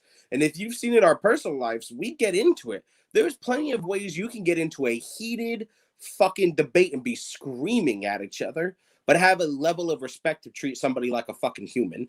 And there are some people, I'll call them out by name, Hugh, whatever his fucking name is, that is unable to have respect for somebody. And I don't have that. I don't have that time or patience, man. I've been respected by maximum security inmates. I'm not gonna get disrespected by some dude who weighs $120 and works out of his car like fucking. The last man I let talk to me like a piece of shit was my DI in Parris Island. And that's the only man I'm gonna let talk to me disrespectfully. Like you comes out, and yes, as very knowledgeable as that man is, because he is, however, a lot of sports knowledge. He does not know the level where there's a line, and you don't need to come out snotty and arrogant and like you know more than ever. You're not Elon Musk. You're not Bill Gates. Facts. You're a typical human working a 9 to 5 like the rest of us, and your IQ level is not up to them. So like you don't talk down to me. You're not gonna you shit on people. You come on an app to just shit on people. Right. You don't takes. You don't vibe with the guys like the rest of us. You come on to literally just shit on people and then shit on the creators of an app who are trying to do something. Right. Like that's a piece of business that really got me. Like I've reached out to Jeff personally. We all know Sports Me on Instagram. We all like him on Instagram, follow him on Instagram. I believe it's Jeff who responds. If it's not, whoever I fucking talk to personally. It is Jeff, actually. I fucking reach out to them if I've got something to say, but like, hey, by the way, is there a way we can fix this? Is there something that goes on with this? Is there this? Is there that? Instead of trying to call people out in public. You ain't got an app, dog. Stop running your mouth. So that's my issue. But like I said, Hoove, I hope you kill it over there. I hope you keep them boys in check, and I hope you have a fucking blast. I hope you can use that. I said what I said, brand. Right. Yo, facts, big facts. Slay him with it. But DZ, of course we saw Kluber throw a no-hitter. Sam's hot takes on Sports Me tried to fucking jinx it, but yeah, of course we did, bro. Course. Well, I was watching the game but nodding off, DZ, and all retrospect, I was nodding off. I ended up going to bed and woke up in the morning like, damn, I really turned off the game and he threw a no-hitter. Right. And I'm gonna follow this up, DZ. You have a comment in here. I'm gonna skip it real quick. I'll come back to it. Hoove, this is a good point, and I agree with you. As an impressionist, if I make crap impression, I want someone to tell me the impression is crap and needs work. Trust me, dog. I'm a natural salesperson. Like I've been working in sales for 4 years. I'm a marketing manager now. My job is to make money for other people, and I say that to mean if I'm supporting a brand or if I'm marketing something or marketing someone or doing something that is garbage, I expect you to come to me as a man or DM me, call me, be like, yo, bro, I know it's your job and I know this is your thing, but I just need to let you know that like that's shit. Like I don't want to be a dickhead about it, but it's just shit. I expect anybody who listens to our podcast from the very beginning. It's one of the reasons why I brought Hector on here is because I would reach out to him and be like, bro, tell me straight up, be a man with me. Do I suck? Is this something I should even be pursuing? And Hector has told me, hey, man, you might want to change this up. You might want to do this. You might want to do that. There's a way to come to somebody man to man and be like, yo, this is a fucking problem. And this needs to be fixed. But putting it out there on blast, I guarantee you, me and you would have a fucking and problem. Not really being if I thought your impressions were shit, which I don't, but if I did, and I put that shit out there on blast, and I came on here, and I came on SportsMe, I came on Facebook and wherever, and said, yo, don't go follow Hoove, don't get on there. He's only good because, of me. He's only good because Hector and I talk about him. But other than that, his impressions are shit, and, he's not funny at all. Bro, that would be a fucking problem. You dig? And by the way, I don't think any of that. I think you're fucking hysterical and we love you. But that's how that rings. If you got an issue, take to somebody man to man. That's kind of, my fucking problem with that shit. It's not what he said, it's how he said it. Yeah, he don't sit there and say, I'm an OG, I want this respect. But yet, as an OG, shouldn't you be helping them with the app? Right. Not shooting them down. Right. Right. Not every time someone has a take, you have to jump on and be a dick on the take because you disagree with them. And then for you to be so arrogant. No, we all disagree with a lot of shit. But, at the end of the day, we all really you're going to get mad at James from Boda because he had a disagreement with Game Point Live, Mike. Oh, my bad. You know what? I own that. My fault. And he's going to be like, oh, but why you're apologizing? Right. See, you guys are too soft. What? Right. It's called respect. But look, I don't want to spend any more time on Hugh. It's already a waste of my life. I want to get back to DZ talking about Corey Kluber. You said it's the 6th. And this is a good point. This is why, DZ, you need to get on SportsMe. No, the record's actually 8. You're wrong. What is it? The record's actually 8, not 7. Oh, I don't fucking know, man. You could have said it was 6, and I would have agreed. 8. The record's 8. Oh, okay. But look, it's the 6th no-hitter in the MLB this year. The record is 8, we'll call it. And we're not even to the All-Star break yet. So this is a question. It is, however, the most no-hitters before the month of June. Well, that's exactly the point here, right? So the question on SportsMe is, do batters suck because they swing at everything? What's going on here? So multiple points is last year we saw a disrespectful amount of home runs. Now I want somebody. Yeah, this is the record actually at back-to-back years. Yep. So somebody can check me on this, but I swear to God, I saw a post or an article somewhere that said MLB changed the weight of the balls. They changed the weight of the balls, yeah. Okay, so I'm not fucking crazy. Cool. So they changed the weight of the balls to prevent that. Do you think that combined with hitters being used to hitting home runs is creating these no-nos? Okay, so to don't clarify, easy. We all get it wrong. They didn't change the weight of the balls. They changed some form of the ball. Now hold up. DZ's calling you straight out. He's saying he looked it up at 7. So ESPN's lying? I'm about to check it out. Oh, ESPN's lying? Let's see. 7. Sieben. That's not what I heard. Oh, you and I wrong. Actually, let me, because I actually was reading it earlier. Let me pull it up real quick. Pull it up. They wrong. Let me pull it up real quick. Hold up.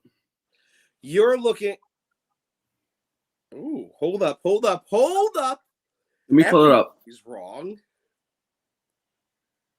Because there's two definitions here.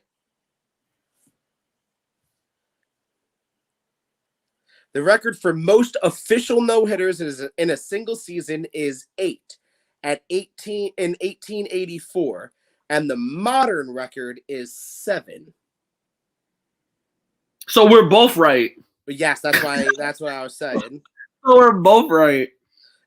Don't DZ. Although I respect the research, and at first your research proved right. Hector's a dog with this shit. If he knows some shit, he knows some shit. So let's see. This is a Sports Illustrated article. The official record for no-hitters in a single season is 8 in 1884, and the modern record in 7, which has happened 3 times, like DZ said, in 90, 91, and 2012. It's interesting. I wonder what the difference is between modern and total. I find that to be interesting. I think the modern and the total is the I think that ends up coming down to like the expansion of like the league and the changeover from like the the racism and all that shit from the Black League to it has to all do with all that. But then what's the official record then? Are we going by the 7 or are we going by the 8? I mean, I went with the 8 only because I've been watching the whole no-hitter shit on ESPN all day. I mean, we had to rate it 2 times as 8, so I was going just off the 8. But I mean, DZ called it out 91, 90, 90, and 12. I mean, he's not wrong. He's not wrong. But hitting his way down the MLB this year, too much swinging for the fences and not enough contact. I agree. Anyway, to jump, to continue on with Joe Maldonado and to talk about what you were saying. Yeah, they changed the way of the balls, and pitching has jumped up. Strikeouts, just as much as home runs have coming a record, strikeouts has also been jumping every year. So there's more power pitching.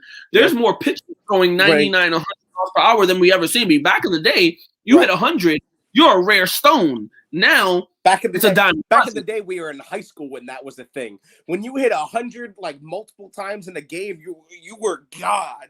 Bro, when you hit 100 one time, we're like, holy shit. Now it's a dime a dozen. Everyone's hitting 99, 100. Yeah, but who's pulling that string? Only one dude can hit 54. You see that shit?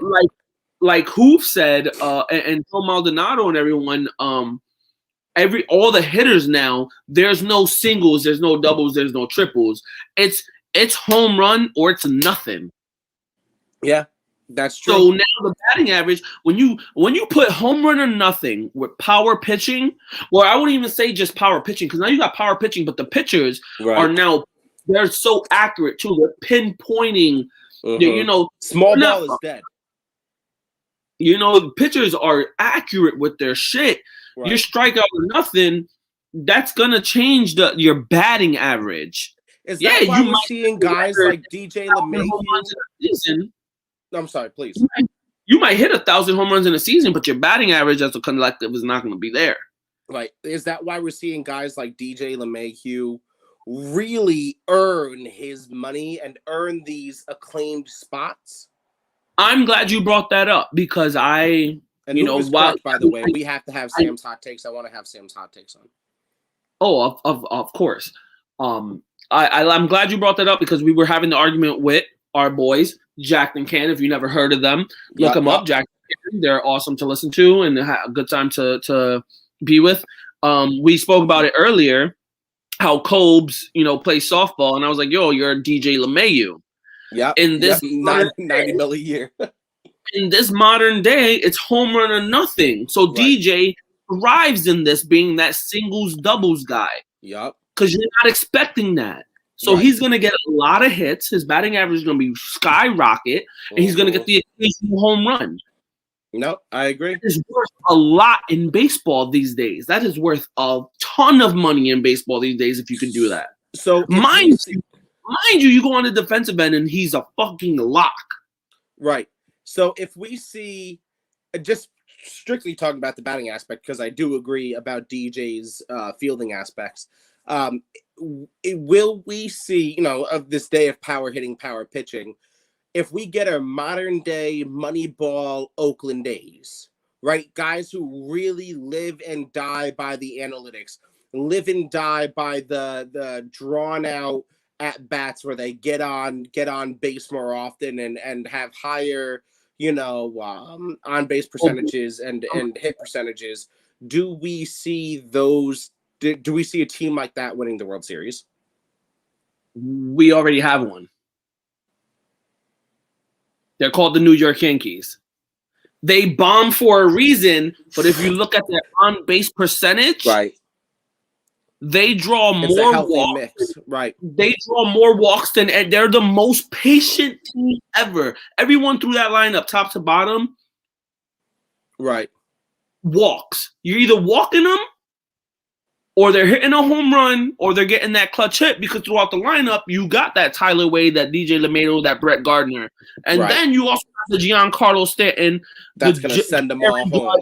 Gary Sanchez. Right. So, by the way, Washington's beating the absolute piss out of the Pacers. It's 122 to 96 or some shit. Oh, yeah. Russell Westbrook, easily. But Hoove, when I was saying hold up as well, I expected Hector to hit me with a smoke weed every day. But hold on, before I get to some, before I get to some other comments, this is a great question by Kyle. Would some of this shift from single base hitting be blamed by the shift itself? Yes. 100%. Because guys like, and I'm just relating this to the Yankees because they're my favorite team, and it's easier just to relate it to a team Aaron Hicks. Yeah. Great hitter, but he's known to pull the ball a lot. So they shift on him. And it sucks because he gets that hit, that middle infielder that's sitting in between the outfield. He gets them, It's the shift completely changed the game. And as the knowledge grew on the shift, because they slightly did it back in the day. Right.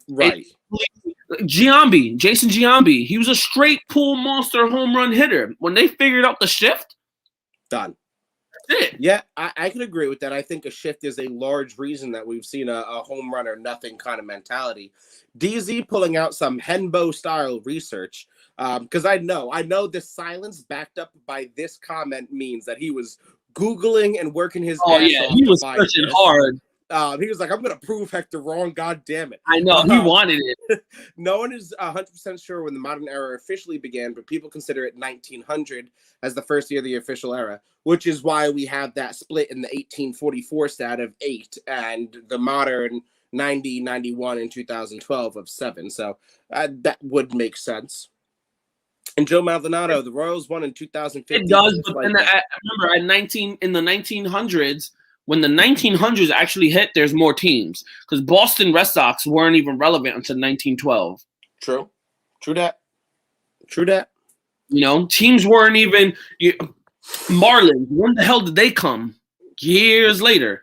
Back in the day, they had however many teams they had, and back in the day, people actually pitchers threw 200 fucking pitches an inning. DZ, if you could go do a quick second of research again and come back to it, why is 1900? I'm not the baseball historian here. Why is 1900? Is it because we're does it have anything to do with racism and the Negro leagues? Does it have anything to do with the amount of teams? Or is it just because it's within the last fucking 100 years? I just genuinely, I'm very curious. No, that is a good question to ask. But Joe Maldonado in 2015, the Royals won like that. It's just not sustainable for a small market. Yeah, I don't disagree with you. Not sustainable for a small market. So I guess the question becomes to you, Hector, and everybody else who wants to. It happened with the Marlins. The Marlins did it with Ivan Rodriguez in 2003 against the Yankees.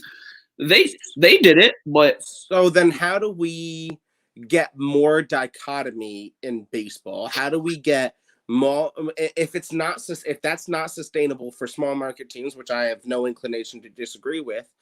What do we do if we're in charge of baseball, what do we do to get more dichotomy? You know, to get the Royals more involved, the A's more involved.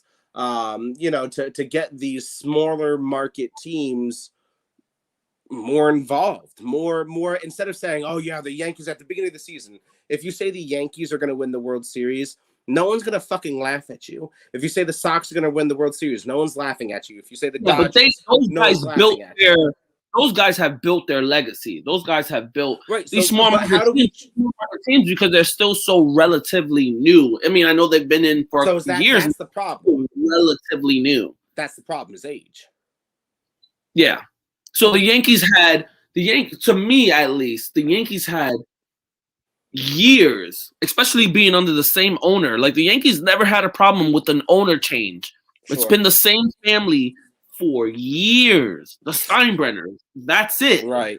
You know, once Steinbrenner owned them, he brought them for however much. I know he brought them for pennies, and he built them into a $5 million company. Right. But when you do that, you got the money to now and the legacy to build off of. So you brought this team, you built it up, you won, and you're for generations building revenue and building your legacy. And people want to come play for the Yankees. They're known for winning. You're known for know people are gonna come to you. Right. So it's age.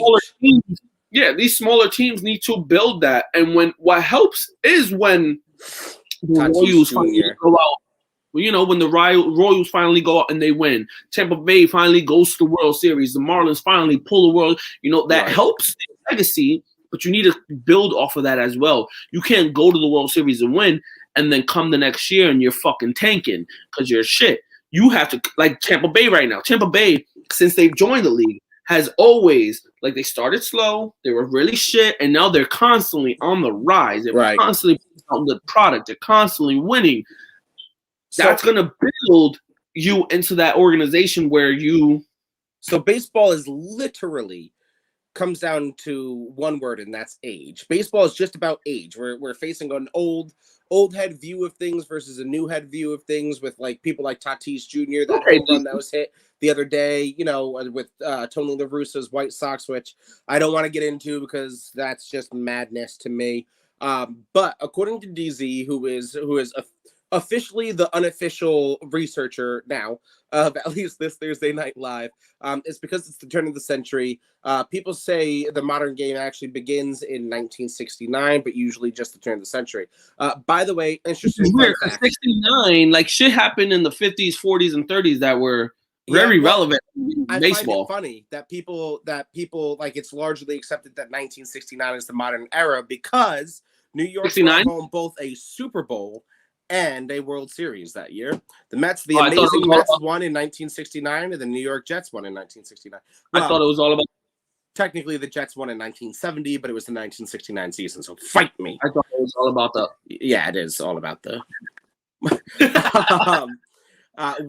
Joe Maldonado, wouldn't you have to install a salary cap in order to do that, as far as restricting teams and letting small market teams win? So teams like the Yankees or the Dodgers aren't outbidding everybody.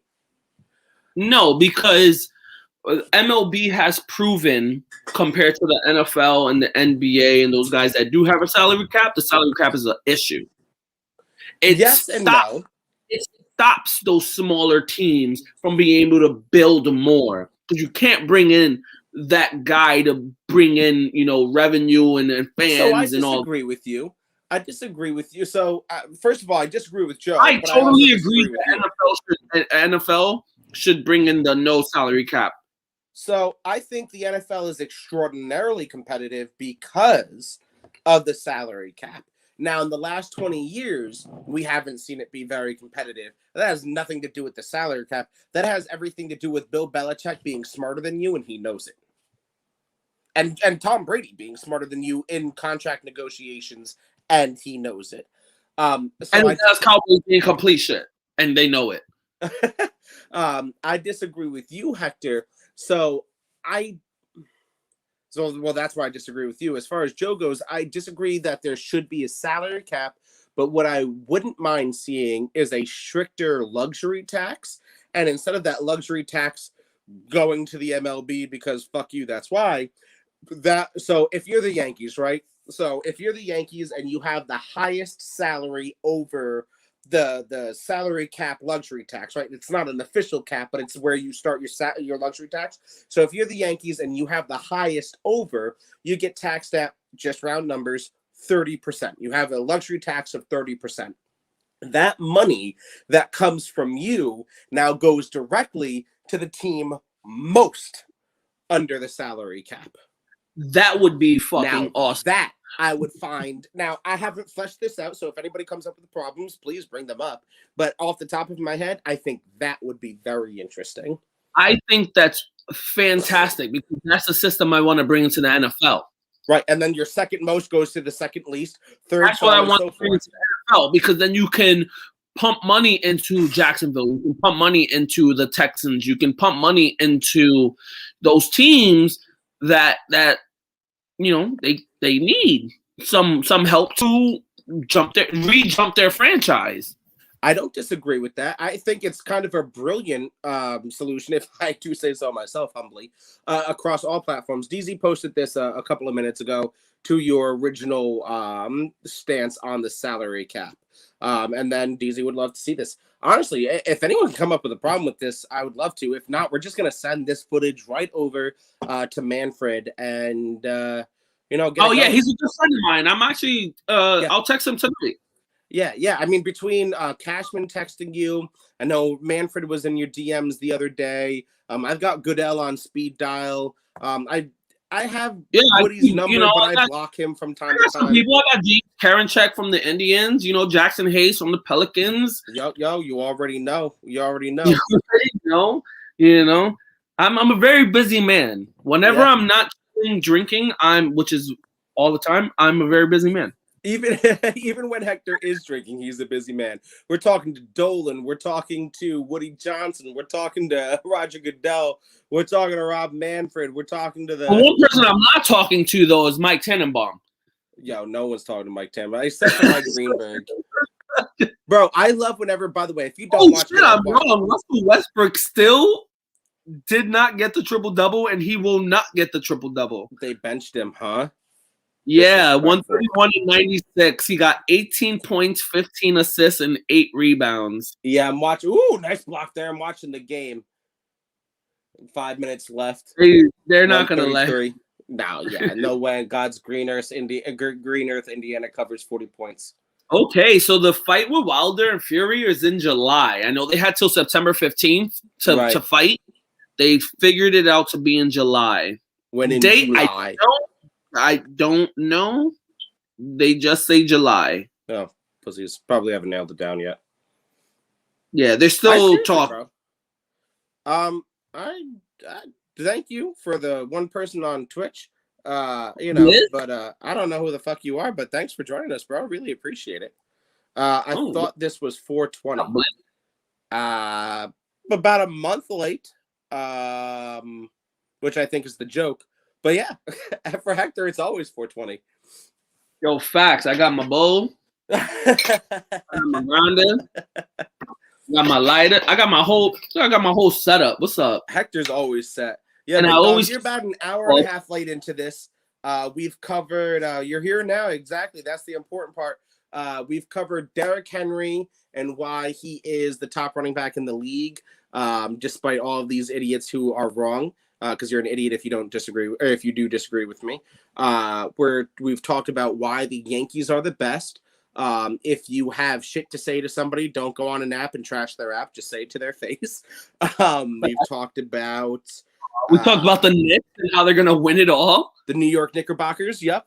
They're gonna win everything. Win it all. We've talked about asshole you, but we're gonna keep that out.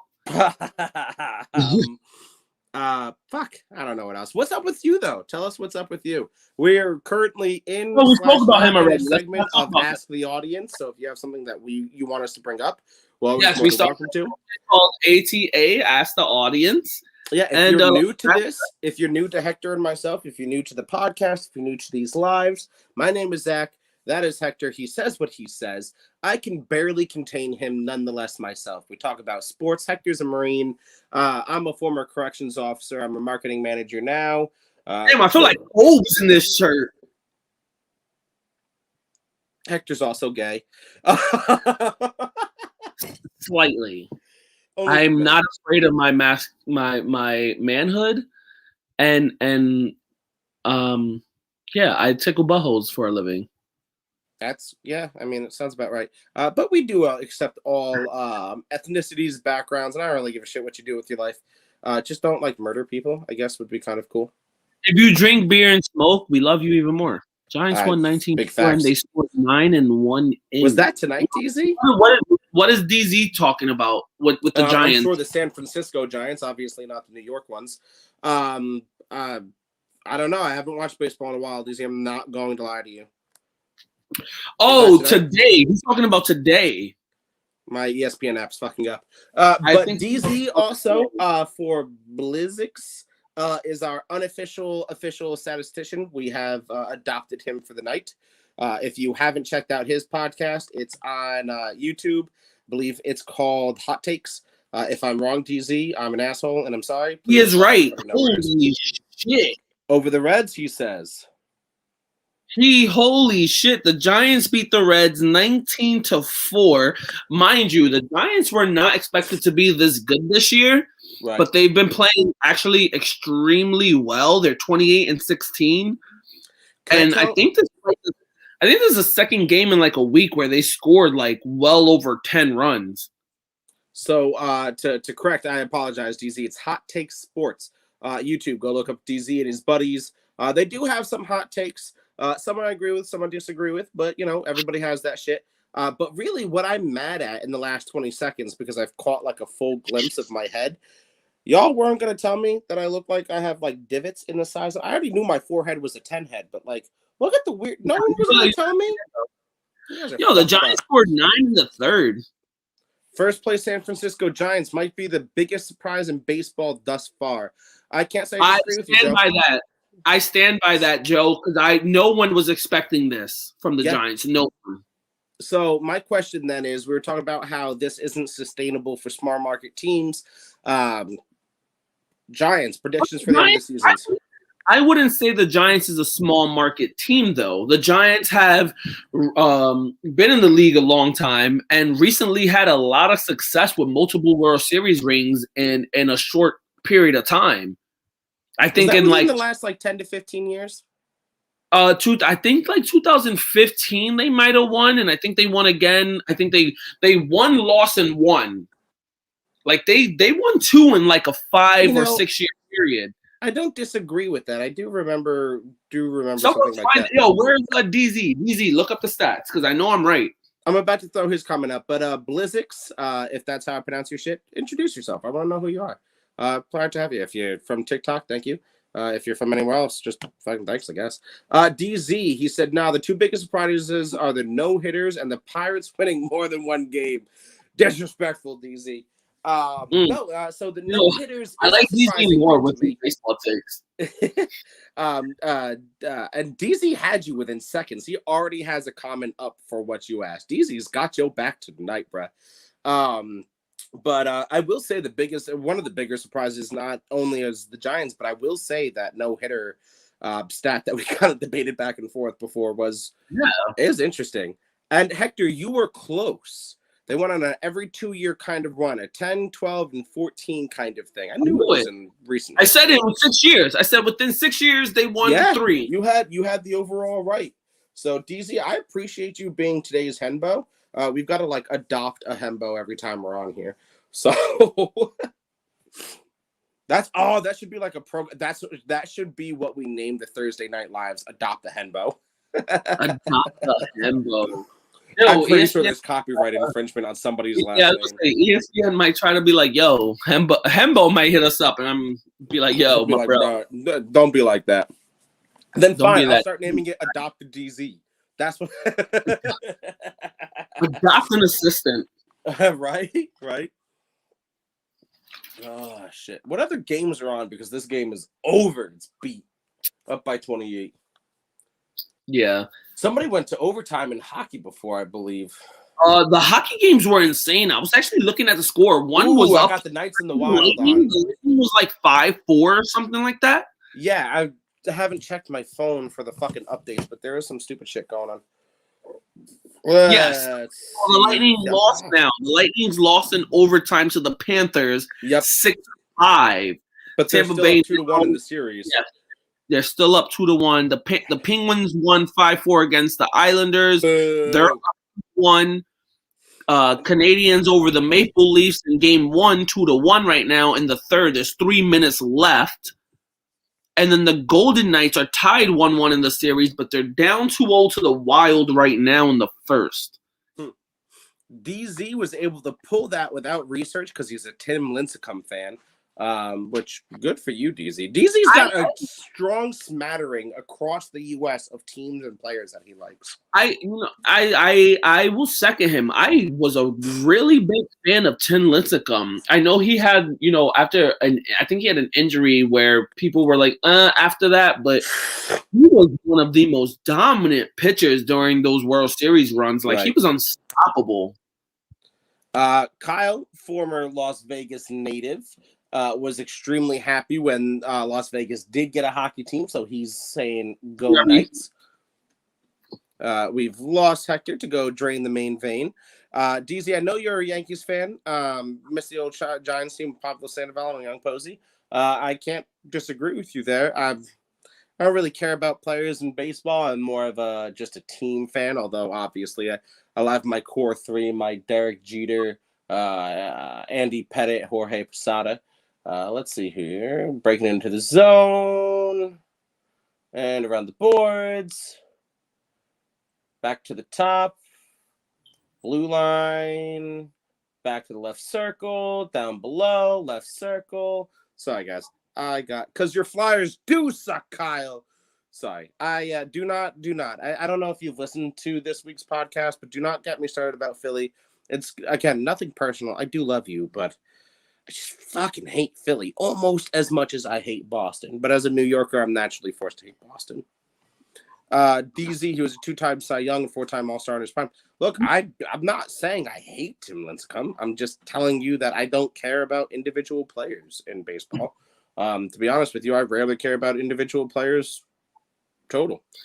I'm a little shocked you had on he was talking about Tim Lincecum. I'm a little shocked that you had on shorts. I thought you'd just be boxers. Oh, no. I got some shorts on today. Proud of you. Tim Lincecum, 2-time Cy Young winner. But like I said, his career just came to just a halt. Just a halt. He went from one of the best in baseball to like no one knew where the hell he was after that. Right. Speaking of 2-time Cy Young winners, we've also spoke about Corey Kluber, and I can't help but to reiterate his no-hitter and him at 33 years old still proving the man can pitch. So how are you doing in fantasy baseball, by the way? Bro, let me bring it up now that you brought it. I'm so glad you said that. Talking about Lincecum throwing 2 no-nos. So for the guys out there, he's also thrown 2 no-hitters. Hey, Corey Kluber threw 1. For the guys out there that doesn't know, this is my first time ever committing to a fantasy baseball league. I've never done it. It's a lot of work. It's a lot of games. And I see why people don't do it, but I love it. Especially as a baseball fan, I love it. I started off really slow because I was trying to learn the ropes to it all and whatnot. But I'm not. Now I am starting to do better. I started off 0-4. Then I tied with Robbie from the Rum Boys, who was one of the top guys in the league. Now, because of that tie, he dropped. And then I beat Drunken Monkey. And right now, I'm actually up on the Guru. I'm up on the Guru, 12-7. My official game ends on Sunday. So I should be 2-4-1 and making my way up the ladder, making my way downtown, walking fast. But, hey, you listen to my lineup. So, my lineup, started even though my lineup started very slowly, the team is fucking disgusting. So I got Contreras, catcher for Chicago Cubs, Nate Lowe, Texas's first baseman, Gleyber Torres from the Yankees at second. I have Kyle Seager at third. Also, as the backup for third is Nico Hoerner from Chicago. How many backups do you have? You get your starting lineup, then you get 4 bench players, then you get your starting pitchers, and you get 3 bench players. Tracking. My apologies.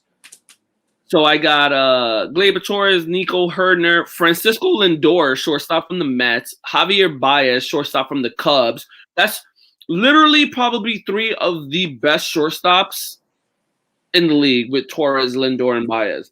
Right. I got outfield Kyle Schwarber from Washington, Rosarena from Tampa Bay, Nick Solik from Texas, who plays multiple positions. That's why I picked him up. My number 1 draft pick in Juan Soto. Mercedes from White Sox, who the rookie has been just fucking bombing it.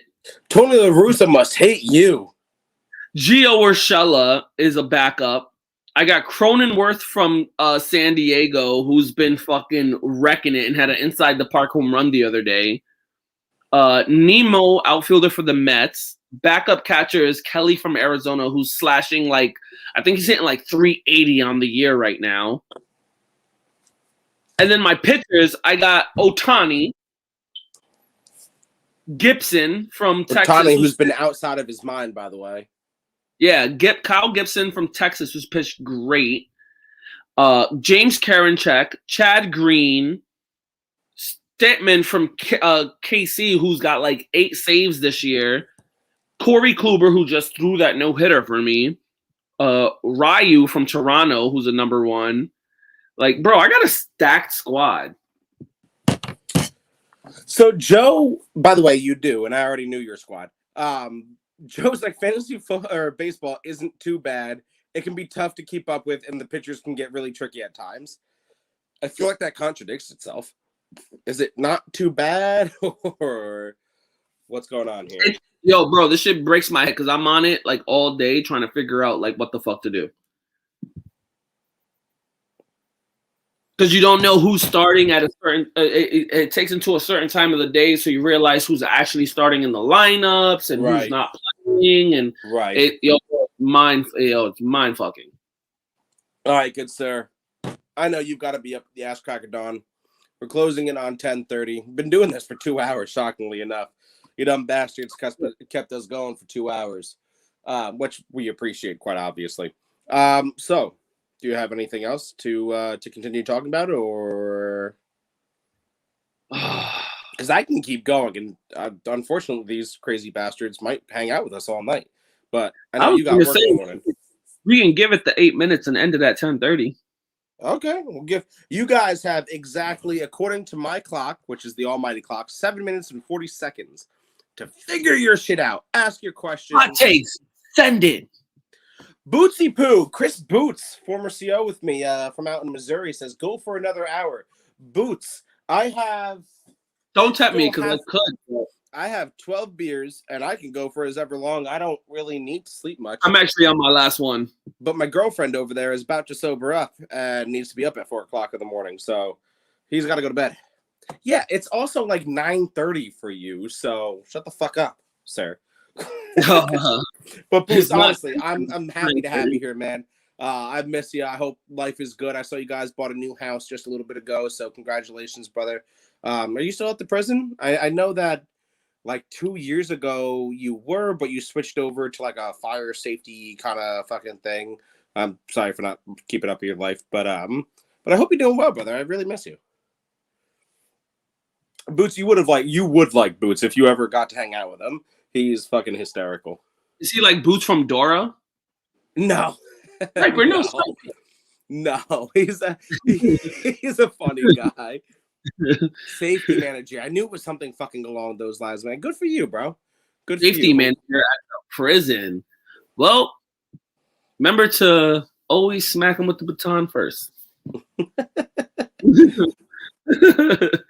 No, we don't get batons, man. We never got them. Oh, sorry. You get to have firm talkings. You get to pretty much. Excuse me. Pepper spray and Excuse me, sir. You cannot stab the other inmate.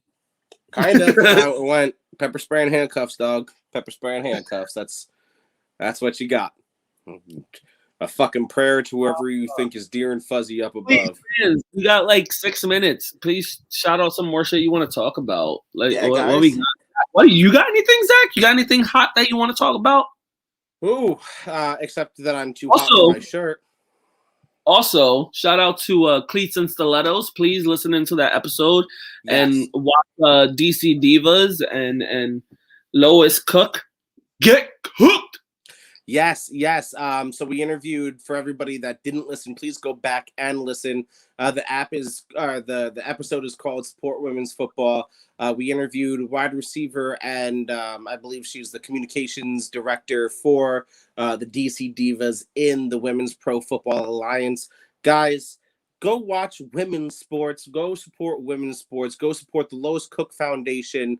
Huge shout outs to her and what she does and everything that she's attempting to do. And what she's attempting to do is get recognition for women's sports. We as men, and Hector and I talked about this, and I have no problem saying it again, grew up having all of the representation in sports that we needed. It was easy for us to envision ourselves playing in the Super Bowl or playing in the World Series or playing in the Stanley Cup Finals or doing whatever because there's men's representation everywhere. But there isn't for women, and there are little girls who want to play football. And I'll make it very, very, very clear to everybody who is listening. I learned to play the sport of football from my father. I learned the sport of football from my mother. I learned to be physical from my father, and I learned everything about football from my mother. I guarantee you, anybody who hops on this, anybody who watches this, my mother could talk circles around you with football. Women deserve representation in sports too, guys. Please, please, please support all of that. And you know what? Since no one wants to bring up a topic, I got one, and I want to keep on the women. Hold up. We can go back to the women. But, that seems fun. Damn. Was it in, like 7 or 8, 6? Was he trying? Wait, so he stopped at 79? Was like that his number, or was he trying to hit 100? And you guys stopped. So, first of all, I can almost speak verbatim. Nobody tried to stop him. And I'm pretty sure he wasn't counting. It was 6. It was probably, was it Charlie or Delta? As far as the wings go. Because I know it wasn't Alpha or Bravo. So 6 house A and B were the fucking chomos, were the fucking PCs. C wing was like the phase 3s, so they were trying to get out of the hole. They had like very limited like fucking rec time, very limited. It was fucking C, of course it was. Very limited, like eating privileges out in the fucking mess hall and shit because they were trying to prove themselves, get off of timeout. And then D-Wing was the wobbleheads, the fucking psychopaths, like the not fucking chemically wrong and the correct in the head. But of course it was fucking Charlie. I'm not shocked at all in like the fucking slightest. In the slightest. Oh, okay. So before we gotta hop off, we got 2 minutes to keep it on the women's. Sabrina Ionescu, New York Liberty, bro. Yes. Number 1 draft pick 2020 for the New York Liberty. Only played a few games last year because she got injured. Comes out. She's had 6 career games. And this year hits a game winner and her first career triple-double. So I said it on Sportsman. I'll say it here. This year is going to be a party for New York City because both the Liberty and the Knicks are bringing home finals championships. Facts. So that's just me. Facts. That's just me. Yo, I put it on Sportsme. I was like, bro, Ionescu is the leading triple-double crown. She's Russell Westbrook of college. She has 39 triple-doubles for Oregon. Most ever. I think by the end of the career, she would have the most in the WNBA, Russell Westbrook. And she brings a ring to the just love the motion. To rock the baby, bro. And she brings a ring to the Liberty. I said what I said. I said what I said. Real quick, I want to go back to Boots. Do you enjoy being a safety manager, or what was it, 271? Which one was more is more enjoyable for you, safety manager or 271? I think that's what it was. Fucking think it was 271. But so what I'm referencing is Boots' position where he controlled all the movement on B side, which I'm like it's been like 6 years, but I'm like 90% sure it was 271. Because the A side was 270 and B side was 271. That was their radio call signs. And then like any other radio units that weren't assigned to the mess hall, the fucking housing units, the COB, were fucking like 273 was B side, 275 was B side. So it would go up in increments of 2. So on the A side, it would be 270, 272, 274, so on and so forth. And I will say the one nice thing about it was if you got in and they were like, yo, yeah, I am right, it's 270 and 271.